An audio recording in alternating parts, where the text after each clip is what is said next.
one of the reasons I wanted to talk about this topic is because it's still so soon and so fresh, but I've had my first personal encounter with a narcissist.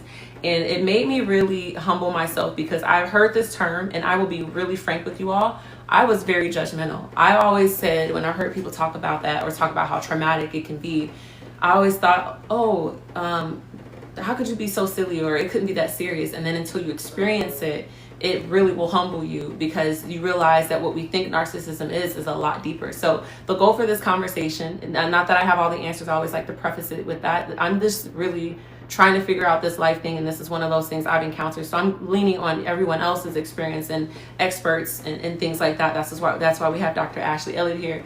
And my goal is to provide clarity on narcissism, recognize its manifestation, and basically try to offer guidance on healing from its effect. But first, I want to start with what even is narcissism. I feel like it's been such a buzzword, or at least I've been hearing more about it in the last few years. I don't know if you've heard about it more often than before in your field, Dr. Ashley, but I've honestly, in the last 5-6 years, maybe slightly before COVID, I feel like is when I first actually heard the term being used frequently. And I honestly thought it was just somebody that was like arrogant and like self-centered and controlling. That was my general idea of narcissism.